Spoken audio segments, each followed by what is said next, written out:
আজ আমি আপনাদের নিয়ে করে ফেলব দারুণ স্বাদের ঘরে থাকা সামান্য উপকরণ রেস্টুরেন্ট স্টাইলে ফ্রাইড রাইস। প্রথম দিন আমি একবার বানিয়েছি।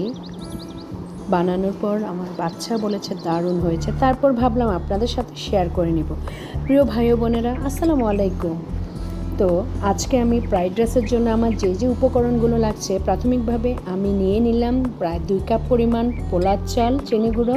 এগুলোকে আমি 80% পর্যন্ত বয়েল করে একটা স্ট্রেনারে তুলে রেখেছি।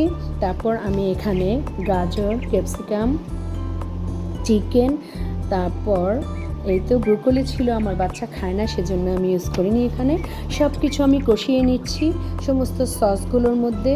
তারপর আমি এতে একে একে সব কিছু উপকরণ দিচ্ছি। সামান্য একটু চিনি দিয়েছি হালকা একটু মিষ্টির জন্যে। তারপর আমি এখানে ইউজ করেছি আজিনামোটো হাফ টেবিল স্পুনের মতো। তারপর বাটার দিয়েছি আমি প্রায় 2 টেবিল স্পুন। এই তো সব কিছু দিয়ে ভালো করে আমি রাইসগুলোকে একটা পাতিলে নিয়ে লোহার তাওয়ার উপর চুলোয় রেখে দিয়েছি।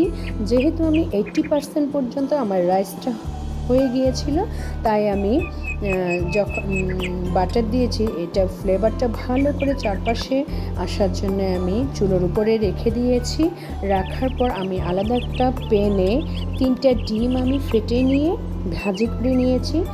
যেহেতু আমি রাইসের সাথে দিলে ডিমগুলো বোঝা যাবে না, ডিমগুলোকে আলাদা ভেজে আমি ফ্রাইড রাইসের উপর ছড়িয়ে দিয়েছি। দেখতে পাচ্ছেন আমার ফ্রাইড রাইসগুলো কালারফুল হয়েছে, দারুণ হয়েছে। তো আজকে আমার এই ফ্রাইড রাইস রেসিপিটি যদি ভালো লেগে থাকে আমার চ্যানেলের পাশে থাকবেন, লাইক শেয়ার কমেন্টস করতে ভুলবেন না। যারা সাবস্ক্রাইব করেছেন তাদেরকে অসংখ্য ধন্যবাদ, আর যারা এখনও করেনি please please please subscribe my channel. বিদায় নিচ্ছি, দেখা হবে নতুন কোনো ভিডিওতে। আল্লাহ হাফেজ, ভালো থাকবেন, সুস্থ থাকবেন, সবাই সবার জন্য দোয়া করবেন।